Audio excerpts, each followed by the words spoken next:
Un día más os doy la bienvenida a este vuestro humilde cutre canal, no sin antes recordaros esto de suscríbete, dale like, deja un comentario, si quieres donar algo hazlo aquí o aquí.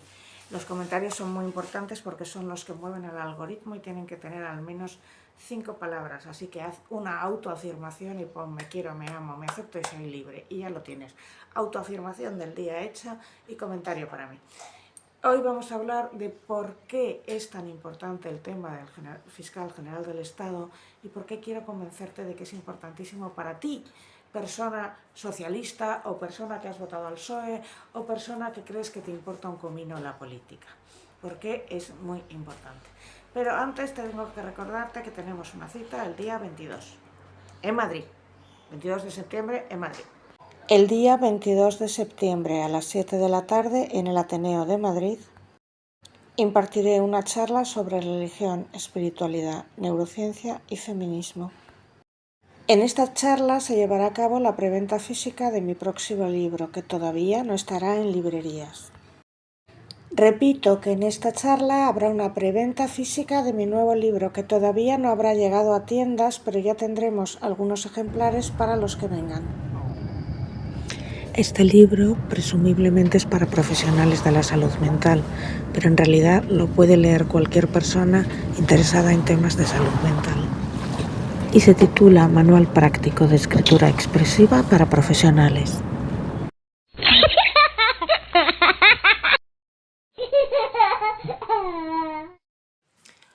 Hola, un día más, bienvenidos a este vuestro cutre canal. Os quería explicar por qué es tan importante para mí en particular y para vosotros en general lo que está sucediendo con el fiscal general del Estado en España.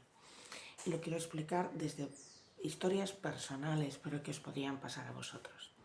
Parece que la gente no le da la menor importancia o que no lo mira o que solo entre personas que se dedican a la profesión jurídica, entre abogados, entre procuradores, entre periodistas, se nota lo importante que es. Pero de verdad es crucial y puede ser importante para ti. Vosotros conocéis a Andrés Villavicencio, lo que no sabíais, alguno podía sospecharlo, pero ni siquiera mis amigos lo sabían porque yo lo había ocultado. Andrés Villavicencio vivía en mi casa, ya no vive. Vivía en mi casa porque Andrés Villavicencio simplemente había enseñado en público los resultados de unas actas, las actas de un colegio electoral en el cual se demostraba que allí había ganado por goleada la candidatura de Edmundo González, y al día siguiente, a los 2 días, tenía a la policía en casa y se acababa en el helicoide y acabaría torturado. Estamos hablando de Venezuela, por si no se nota. El helicoide es un centro de torturas. Monedero, a mí me dejó alucinada, dio una charla sobre derechos humanos en el helicoide, en el centro de torturas del helicoide. Andrés tuvo que huir cruzando una trocha, es decir, jugándose la vida, y gracias a Dios su familia había reunido el dinero suficiente para que después pudiera coger un avión y no tuviera que cruzarse el Darién o hacer una locura más gorda. Pero cuando llegó a Madrid no tenía nada, nada. Sobrevivió gracias a la ayuda de mucha gente, porque no tenía nada, o sea, era llegar con 10 euros, dormir en la calle, ¿vale? A la ayuda de mucha gente, pero entre otras cosas se quedó en mi casa, vivía en mi casa, cosa que no se podía decir porque me ponía en peligro a mí, le ponía yo en peligro a él, ambos dos estábamos muy controlados y poca broma. Todo esto sucedía simplemente porque había salido en un vídeo dando los resultados de unas actas. Eso es Venezuela. Vale. Tengo un amigo en Venezuela cuya familia era chavista. Eran chavistas y vivían, un amigo venezolano, actualmente reside en Madrid. Y esta historia os la he contado porque yo repito las historias, lo sé, pero es interesante que la sepáis. Este chico vivía en un pueblito, cuyo nombre obviamente no quiero acordarme porque no le quiero meter en líos. Y en ese pueblito, es un chico, es un hombre ya mayor, tiene 2 hijos. Su familia era chavista, ellos disfrutaban de una posición buena porque su familia era chavista y porque en Venezuela hay 2 tipos de personas, los chavistas, los que no. Los chavistas no es que seas porque lo decidas, es en algún momento, al principio, apoyaste a Chávez y después a Maduro, y entonces a ti te conceden una serie de beneficios que puedes trabajar por el Estado y que por lo tanto tienes dinero.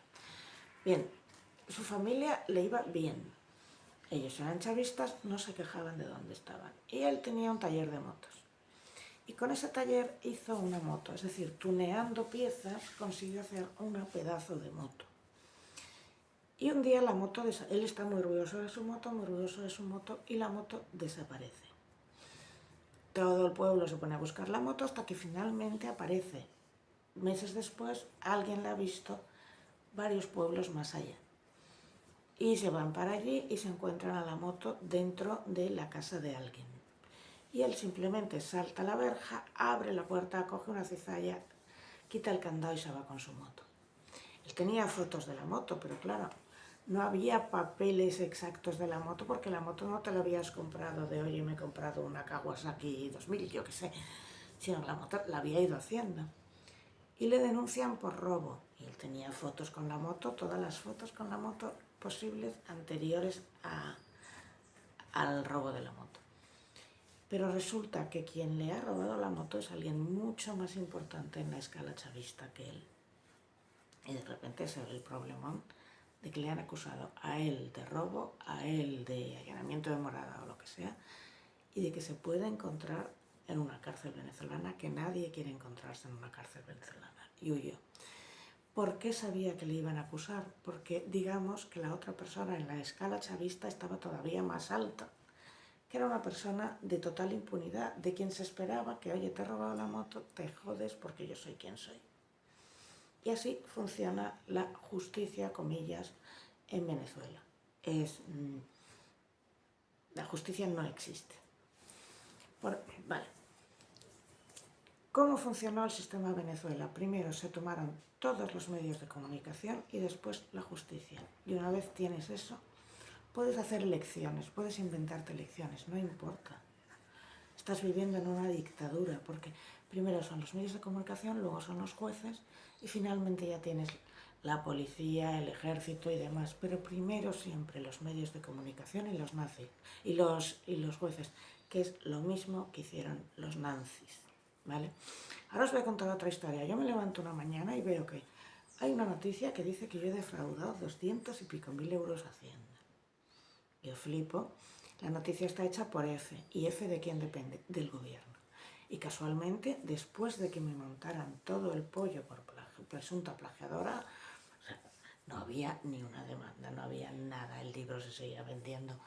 Y todo montado, como se demostró en un juicio, desde 3 personas, las 3 cercanas al Partido Socialista en sus respectivos ámbitos, aunque solo condenaron a 2.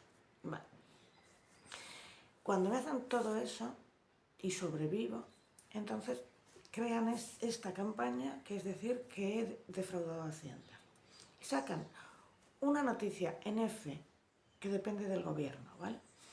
Y en la noticia que depende del gobierno, F que depende del gobierno, sacan una multa que me habían puesto hace no sé cuántos años, que recurrí y gané. Pero dicen, el Supremo multó a Lucía Echevarría, sí, cuando gané el Planeta, pero la gané. El lead, ¿cómo se dice? El titular en sí no es falso. Es decir, el Supremo multó a Lucía Echevarría, sí, lo que nos dicen es fue hace 10 años, lo que nos dicen es, y la ganó. Tengo que llamar a F. Me empieza a extrañar que F no responde cuando ya hay un requerimiento de una abogada de que hicieron ustedes eso. Claro, no les interesa, han recibido órdenes de arriba. Sale en ¿cómo se dice? En un montón de diarios. Por supuesto, Ignacio Escolar no lo retiran, porque las órdenes son esas, destruye a alguien. Yo lo tengo clarísimo, clarísimo, clarísimo. Yo ya me quedé sin trabajo, me pegaron en la calle, tuve muchísimos problemas, enfermé. Y siempre lo digo, si he sobrevivido es por este canal, que caerá cualquier día, lo tengo clarísimo. Pero bueno, Dios quiera que no, vamos a rezar, y Dios quiera que se mantenga. Pero era crear una noticia falsa, que esto era facilísimo, y luego, claro, ponerte un San Benito de forma que no sobrevivas. Esta no les duró mucho, porque yo creo que cualquiera que me conozca un mínimo sabe de sobra que no tengo ese dinero ahora mismo. Lo tuve, hombre, cuando gané el Planeta, sí, pero eso fue hace 25 años, ¿qué me está usted contando? Bueno, ¿cómo es la historia? ¿Por qué el fiscal general del Estado va a juicio? ¿Por qué es importante para ti? Álvaro García Ortiz, el fiscal general del Estado, irá a juicio porque el jefe de una institución que debería perseguir los delitos no puede alentar delitos. Vamos a explicar esto de forma muy sencilla, para tontos. Alberto González Amador, que es la pareja de Ayuso, tiene una empresa y esa empresa la denuncian por delito fiscal. Vale. Alberto hace lo que hace muchísima gente. Pone a un abogado que primero habla con la fiscalía. La fiscalía siempre propone acuerdos, siempre.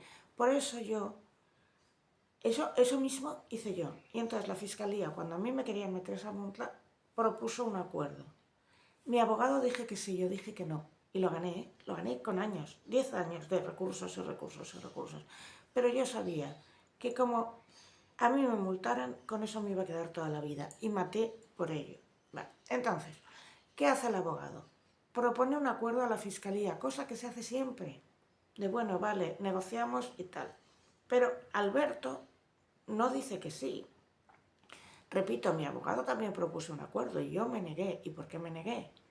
Obviamente, porque no iba a cargar con ese San Benito de defraudadora toda la vida. Yo jamás, esa multa se recurrió, yo no debo un duro a Hacienda y punto. El abogado de Alberto, el abogado, manda un correo a la Fiscalía de Delitos Económicos, donde entre otras cosas reconoce los hechos, pero lo reconoce el abogado, no Alberto.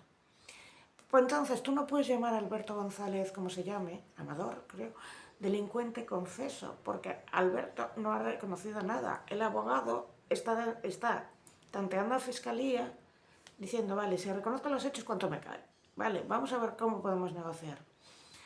La Fiscalía de Delitos Económicos remite ese correo a Julián Salto, a un fiscal que se llama Julián Salto, que hasta entonces este señor era un señor pues que vivía en su casa fuera del ruido mediático. Estos correos entre abogado y fiscal son completamente confidenciales, igual que lo son correos entre dos abogados que se pongan a negociar. Estos correos nunca pueden salir. Por ejemplo, imagínate que tu vecina te ha, yo qué sé, pegado, ¿vale? Y que tú has denunciado a tu vecina. Y que entonces su abogado llama a tu abogado y te dice, vale, vamos a poner uno real. Tu vecino te ha pegado, ¿vale? Tú has tenido una bronca con tu vecino te ha pegado y tú has aparecido en urgencias con toda la cara marcada. Y además con los típicos, tal y como expliqué ayer con el informe de Carolina Perles, hay veces, bueno, lo habréis visto en CSI, en el que sabes si esto ha sido defensivo o no. Pues tú apareces ahí. Y entonces llama el abogado a tu abogado, porque tenéis un juicio, y le interesa pactar porque tu vecino ya de paso tiene otro juicio pendiente con su mujer. Y como haya dos juicios por agresión, tu vecino tiene un problema muy gordo. Entonces tu abogado escribe a tu abogado y le dice, oye, podemos llevar un acuerdo en el que extraoficialmente el vecino te paga 30.000 euros y tú te calles, ¿vale? Ese correo nunca podría salir a la luz. Ese correo es confidencial. Las comunicaciones entre abogados, por principio, son confidenciales. Las comunicaciones entre juez y abogado, fiscal y abogado también son confidenciales. Y es ilegal sacarlas, porque se carga el derecho a la defensa. ¿Entendido? ¿No? Vale. Porque eso forma parte de la defensa y de las estrategias de defensa. Está terminantemente prohibido divulgar ese correo que había mandado el abogado de Alberto Amador a Fiscalía. Y está terminantemente prohibido divulgarle, por eso lo manda tranquilísimo. Bueno, voy a tantear a Fiscalía a ver qué podemos sacar. Vale. El 13 de marzo, El Mundo publica una noticia. Indica erróneamente que es la Fiscalía la que le ha ofrecido un acuerdo a Alberto. No que Alberto le ha ofrecido un acuerdo a la Fiscalía. La noticia tiene ese fallo. Ese sesgo es bastante ridículo porque en el fondo da igual quién haya ofrecido el acuerdo, se están negociando acuerdos. Pero bueno, hay un matiz, que no es que se lo haya ofrecido a la Fiscalía Alberto, sino que el abogado de Alberto, no Alberto, se ha puesto en contacto con Fiscalía. Es un tema de poquísima relevancia. Entonces, el Ministerio Fiscal podría haber dicho,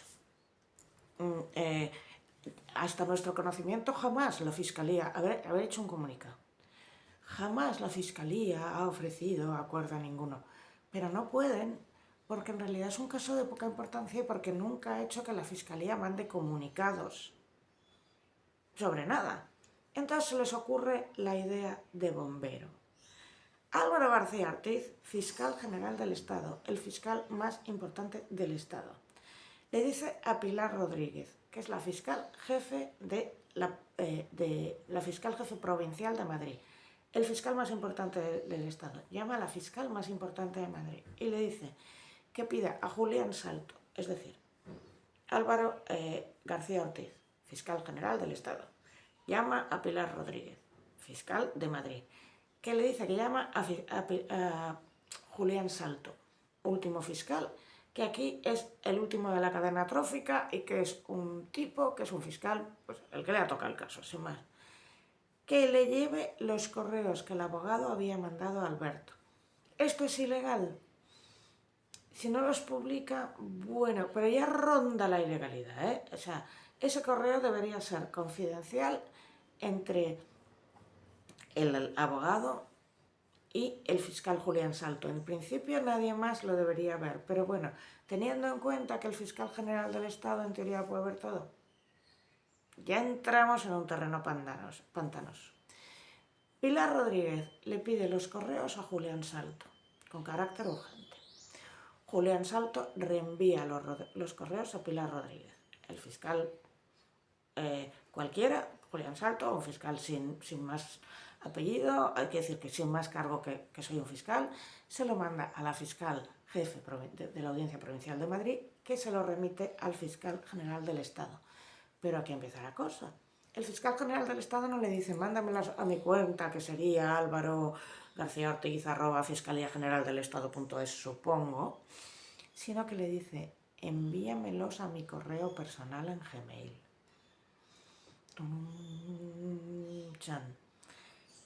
Y acto seguido, el contenido de ese correo aparece en la prensa. Literal, o sea, aparece el contenido del correo clavado. Entonces, esto se ha filtrado, lo ha podido filtrar o Julián Salto, o Pilar Rodríguez, o Álvaro García Ortiz, uno de los tres. No ha podido filtrarlos nadie más. La filtración de un correo entre fiscal y abogado es un delito gravísimo, ¿vale? Entonces, ¿cómo se sabe que fue ¿cómo se sospecha? Porque de momento no se sabe, hasta que no haya un juicio se sospecha. ¿Que fue Álvaro García Ortiz quien lo filtró y que no fue Julián Salto y que no fue Pilar Rodríguez? Por lo siguiente. Antes de que Pilar le mande el correo a Álvaro, nadie había filtrado el contenido, nadie. Momentos, segundos, vamos a ver, minutos después de que se reenvíe ese correo a Álvaro García Ortiz, aparece el contenido, no minutos después, pero muy poco tiempo después, literal en prensa. Y qué casualidad, en la SER, no en El Mundo, no en el ABC, no en lo que ellos llaman el fango, sino en la SER. Dice que la Fiscalía está preparando un comunicado que se va a hacer público en las próximas horas, justo lo que pasa. ¿Cómo puede saber Miguel Ángel Campos de la SER que la Fiscalía va a preparar un comunicado antes de que suceda? Pues porque la Fiscalía se lo ha dicho, obviamente. Pero aquí empieza. ¿Por qué se cree que fue Álvaro García Ortiz y por qué exculpan a Pilar Rodríguez y a Julián Salto? ¿Por qué Julián Salto y Pilar Rodríguez no van a juicio? Julián Salto obedece órdenes. Si le llama un superior y le pide ese correo, lo tiene que dar. Poco más puede hacer. 2. ¿Por qué creen que ha sido Álvaro García Ortiz? 1. Almudena Lastra, la fiscal superior de la Comunidad de Madrid, le pregunta directamente a Álvaro García Ortiz y le pregunta por escrito. Oye, que tenemos un follón, ¿no habrás filtrado tú este correo? Y él le responde, eso ahora no importa. Y el segundo punto, el 16 bueno, en el 2004, hace exactamente un año, creo que fue en septiembre o octubre, cuando el Tribunal Supremo dice que va a investigar a Álvaro García Ortiz, borra todos sus mensajes de WhatsApp, cambia de móvil y borra todo su correo electrónico. Pero es que además empieza a decir que existen unos protocolos de que hay que cambiar por seguridad todos los mensajes cada 7 días. No existen. Existe un protocolo de que hay que cambiar todo el correo electrónico. No existe. Y segundo, si yo borro mis correos de Gmail, es muy fácil recuperarlos. De hecho, alguna vez se me han borrado algunos y se recupera incluso si va a la papelera. Para hacer un borrado tan bueno, tienes que llamar a un profesional. Y este señor llamó a un profesional, parece ser. Es decir, no ha habido forma de recuperar esos correos, ¿vale? Vamos a ir a otra cosa importante cuando Almudena Lastra, la fiscal superior de la Comunidad de Madrid, le pregunta, ¿tú has borrado los correos? Y dice, eso ahora no importa. Esto es muy importante. Ahí es donde se pilla un mentiroso. Cuando un mentiroso no te responde de forma directa, te está mintiendo. Vamos a poner un ejemplo. Maripili, me han dicho que ayer te vieron en la playa de Barbate de la mano con un chico. Hombre, la respuesta directa sería, pero, ¿qué cosa? No, pero si ayer yo estaba, no. La primera, no. ¿Cómo hay? No. ¿Y cómo va a ser eso si ayer yo estaba? Precisamente, ¿a qué hora fue? A las 6. Pues mira, es que a las 6 estaba yo en una reunión con el concejal de Cultura. Pero lo primero va a ser no. Flipar y es sí o no. Pero, ¿qué pasa si Maripili sí ha estado en la playa de Barbate con un chico? Que tiene que pensar quién me ha podido ver y se le activa la cabeza. Entonces no te da el no directo, te va a decir quién te lo ha dicho, a qué hora. Va a empezar como a decir otras cosas. Juanito, resulta que me ha dicho alguien muy importante que, una pareja, ¿no? Que tú consumes sustancia blanca estupefaciente que empieza por FARL y acaba por LA. Y yo, si eso es verdad, no puedo seguir porque mis convicciones me lo impiden. Si fuera uno te diría, no, te ha mentido, yo no consumo, ya está. ¿No? Pero inmediatamente se le activa la cabeza, que es quién se lo puede decir, cuántas pruebas puede tener, y entonces empieza, pero ¿quién te ha dicho esa barbaridad? Va a buscar quién te ha dicho y a crear otra cortina de humo, ¿vale? Cuando tú le preguntes a alguien algo importante, la respuesta tiene que ser sí o no. Si empieza a irse por otros lados, es que su cabeza está activando el modo de quién se lo ha podido decir, cuántas pruebas habrá, por dónde puedo salir. Cuando ella le pregunta, oye, ¿usted ha filtrado este correo? Porque necesitamos saberlo, porque si lo ha filtrado tenemos un problema. Lo normal hubiera sido decir, no, en absoluto, ya. Pero eso no importa ahora, clink. Bueno, en cualquier caso, Pilar Rodríguez le ofrece, en la investigación, ofrece todas sus terminales electrónicas, en las que se ve que sí, que habla con el fiscal y que el fiscal es que le dice que le mande el correo a Gmail. Y por dónde iba yo, que ya se me dio la pinza. Pues eso. Y Julián Salto ofrece sus comunicaciones electrónicas. Pero el fiscal no. Todas sus comunicaciones electrónicas de WhatsApp están borradas. El correo electrónico está borrado. Todo está borrado. Y lo que le lleva a juicio es que ha habido una filtración, que todos sus correos están borrados, profesionalmente borrados, que su buzón de WhatsApp está tan profesionalmente borrado que ha sido imposible recuperar nada, porque como creo que sabéis, WhatsApp tiene un backup, de forma que si todo lo hubieras dado a borrar sin más, llega alguno de Mossad y los recupera o se los pides a WhatsApp. Se ha intentado por todas las maneras posibles, se han usado sistemas de recuperación de estos de alto nivel tipo Tom Cruise y no ha habido manera, lo que significa que quien se lo ha borrado es un profesional. Para colmo y para liarlo más, él dijo que es que, mira, es que resulta que los fiscales cada 7 días, por razones de seguridad, tenemos que borrar nuestros mensajes. Perdona, bonito. ¿Sabes? O sea, se inventa una milonga, ¿vale?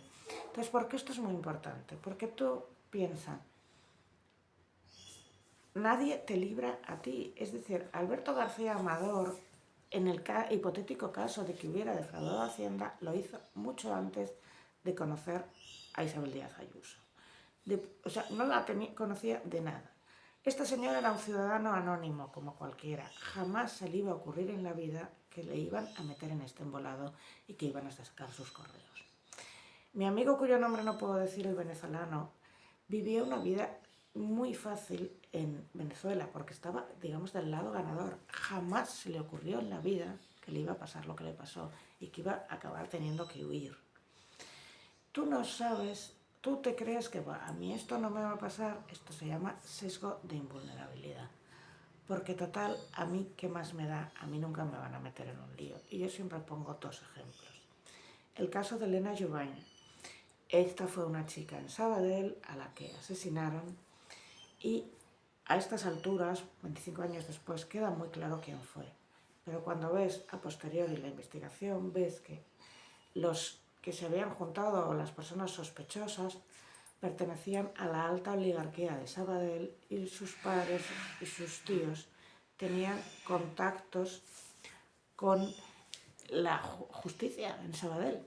Y entonces el juez parece ser, da la impresión de que esa investigación se frenó. Desde luego es muy rara. El caso de Débora en Vigo, que lo mismo, una investigación rarísima que se frenó, y a consecuencia el presunto culpable, es decir, las personas a la que todos los indicios apuntaban como culpables, siguen en la cárcel. Tercer caso, Marta del Castillo, que como todos sabéis había alguien implicada ahí, que era María García Mendaro, que era hija de alguien, no solo que esa persona fuera importante en la Junta de Galicia, sino que su madre tenía un puesto, digo, en la Junta de Galicia, perdón, Andalucía. Su madre tenía un puesto en la Junta de Andalucía muy alto, pero pertenecía a un clan muy importante en Andalucía y no era ya la madre, eran todas las personas alrededor. Se le sacó del tema a María García Mendaro, que probablemente tenía información muy importante. Como se le sacó inmediatamente, pues esa información se perdió y nunca se sabrá. Te pongo 3 casos porque han sido muy mediáticos y muy famosos. Pero esto en principio son excepciones. En principio no es la norma que los jueces actúen como les da la gana.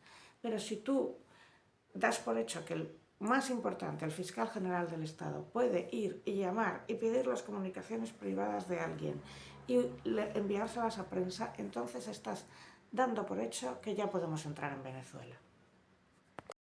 Esto es muy importante porque Dolcet y Leire Díaz, en una reunión con el fiscal Escampa, le dijeron que Sánchez ya se estaba planteando una limpieza judicial, es decir, eliminar a jueces, es decir, entrar en Venezuela. Os recuerdo que en el 2014 Sánchez hizo un tuit que ponía: todo compañero del partido, se apellide como se apellide, si comparece en un juicio oral será expulsado. Eso mismo lo había dicho en una entrevista de Antena 3. Ahora, donde dije digo, Diego. Qué mal se me dan los trabalenguas.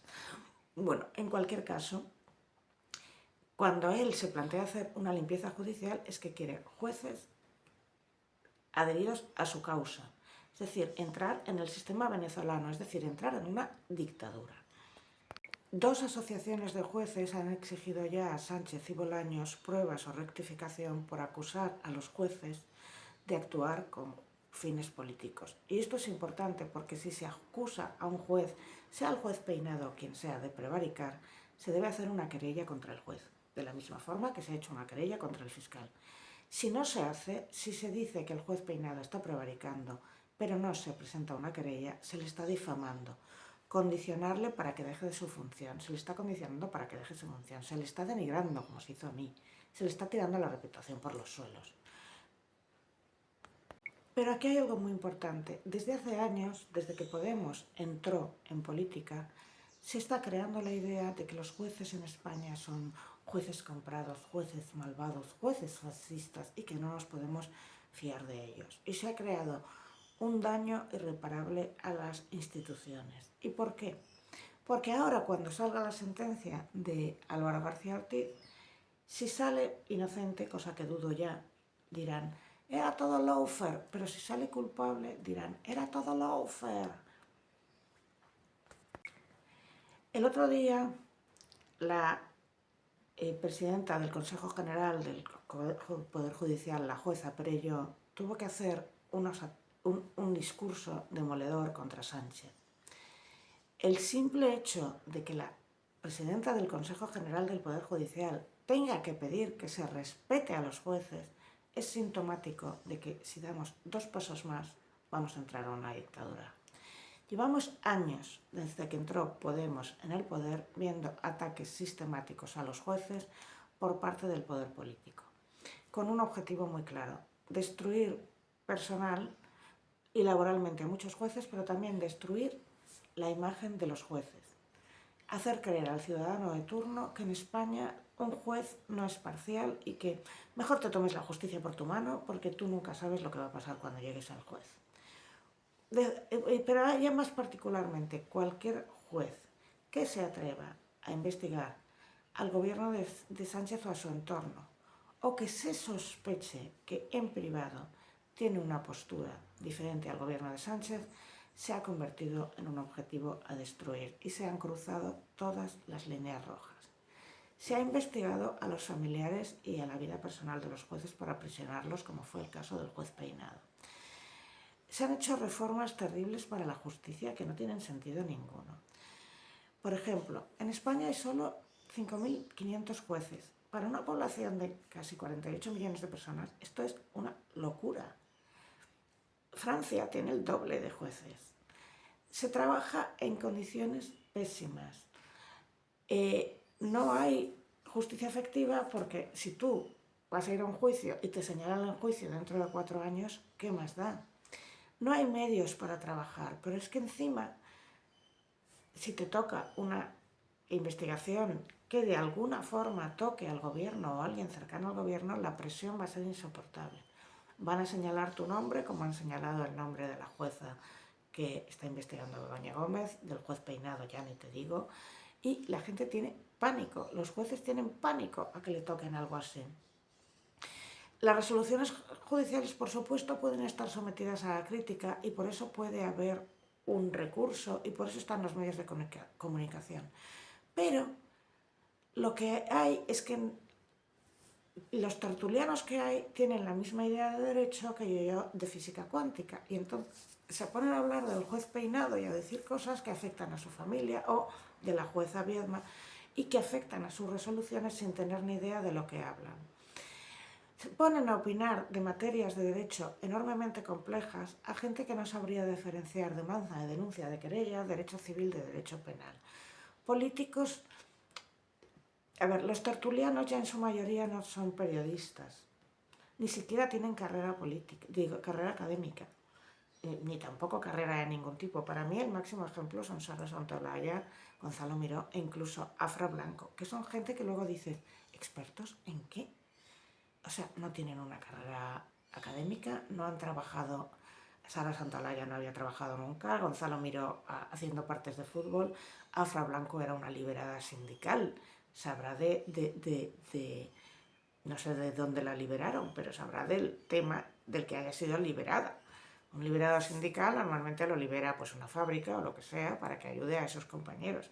Y de esa fábrica sabrá, pero no de nada más. En cualquier caso, es una barbaridad inconcebible que nos veamos obligados a pedir que se respete el trabajo de los jueces. Es una barbaridad inconcebible que haya tan pocos jueces.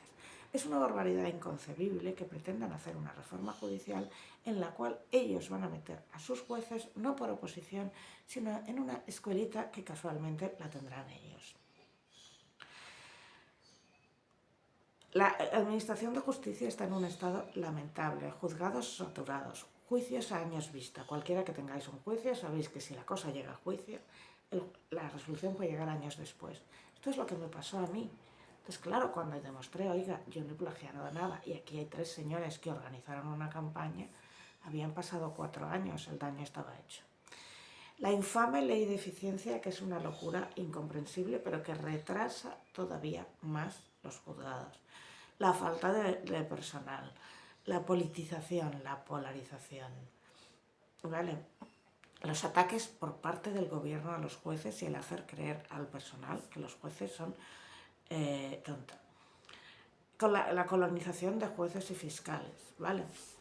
Pero, ayer yo estaba scrolleando ahí en Instagram, cosa que voy a intentar no hacer porque es un vampiro de tiempo total. Y me encontré a un ex novio que se me cayó la cara de vergüenza ajena de pensar este tío y yo hemos tenido un asunto. Para los que os interese, cuando yo era joven, en mis tiempos de juventud juvenil, me lié con mucha gente, mucha. Entonces siempre hay alguien por ahí. Y además yo siempre quedaba bien con todo el mundo, y acababa, o él acababa, y algo. Porque yo sabía, a mí no me interesa tener enemigos en ninguna parte, mira que los tengo, pero bueno. Y entonces, este señor, que es concejal de un pueblo pequeño, ya estaba saliendo en Instagram diciendo, es que ya se sabe que en España no te puedes fiar de los jueces patatín patatán. ¿Cómo que eres concejal? O sea, que representas, primero, que te están pagando los de tu pueblo, y segundo, que representas no al gobierno de tu nación, sino al conjunto de estructuras que manejan tu nación, que le debes un respeto. Pues tan tranquilo, diciéndolo en Instagram y sin contarse un pelo. Y más o menos esto es lo que ha permeado. Y cuando llega a un nivel en que nadie se fía de la justicia, como sucede en lo que sucedió en Venezuela, este amigo mío, el problema es que has llegado a un sitio donde no hay ley. Es decir, que si tú piensas, mira, ¿por qué se llevó él la moto? Vamos a ver, ¿por qué se llevó la moto y no llamó a la policía? Porque él era chavista y pensaba, yo puedo coger la moto y llevármela. Jamás él pensó que era un Pokémon contra otro Pokémon más grande. Pero claro, allí es la historia. Al final, Venezuela tiene una tasa de violencia de las más altas del mundo, según Amnistía Internacional, porque la gente ya se toma la justicia por su mano. Ir a juicio no tiene ningún sentido, así que si me roba este señor, le dispararé. Si este señor toca a mi hija, le mataré. Es la ley del más fuerte. Es lo que queda. Y segundo, si los jueces pertenecen al gobierno, tú estás completamente desprotegido. Y tú que me estás viendo, que piensas, a mí nunca me va a pasar porque yo nunca me he metido en política, tú no sabes si tu hija, como le sucedió a Débora, como le sucedió a Marta y como le sucedió a Elena, se puede cruzar con alguien que casualmente tiene poder y que entonces no habrá un juicio justo y se frenará la investigación. Esos casos eran casos aislados y se puede hablar de ellos y se puede decir pasó por esto, pero esto se convertiría en la norma. Estamos entrando en una autocracia. Sabemos ahora de sobra, porque Trump ya está sacando papelitos, lo que siempre se había dicho, que es que recibíamos entrenamiento y órdenes desde Venezuela, que estamos copiando la hoja de ruta de Venezuela y que la idea era implantar aquí un socialismo del siglo XXI que se mete como caballo de Troya desde la socialdemocracia. El feminismo ha sido hackeado y lo que antaño era el feminismo ahora es transgenerismo. Se metieron dentro y se cargaron al feminismo. El ecologismo ha sido hackeado y lo que antaño era ecologismo ahora es ecologismo extremo, ecologetismo, llámalo lo que quieras, pero no tiene nada que ver con el ecologismo tradicional. Y yo no me bajo de la burra de que la razón última de los incendios de este verano han sido leyes ecologistas extremas en las cuales no se podía clarear, ni desbrozar, ni hacer cortafuegos, es decir, ponías al monte a disposición del fuego directamente. Sobre todo, si tanto cambio climático hay, que lo hay, que puede que sí, vale, pues si hay 44 grados tienes que tener el monte limpio, porque si no conviertes el monte en un polvorín. La causa palestina ha sido hackeada. La causa palestina era una causa que respetaba a la ONU y se oponía a que Israel se saltara las resoluciones de la ONU. Ahora, la gente que cree estar apoyando a Palestina en realidad está apoyando a Hamas y a Irán, y lo peor es que ni lo saben. Ni sabrían diferenciarte a Cisjordania de Palestina, ni sabrían ver que la propia autoridad palestina se ofreció para mediar, para hacer un acuerdo entre Hamas y Israel. Que Estados Unidos e Israel ofrecieron un acuerdo de que Hamas entregaba a los rehenes y se acababa la guerra. Que Hamas dijo que no, que la propia autoridad palestina se ofreció para mediar y Hamas dijo que no. Eso no lo saben, tampoco sabrían ni lo que es la autoridad palestina, pero bueno. Estamos viendo cómo constantemente se hackean causas tradicionalmente de izquierdas y se convierten en otra cosa para crear tensión. Os recuerdo claramente lo que dijo Zapatero: nos conviene que haya tensión.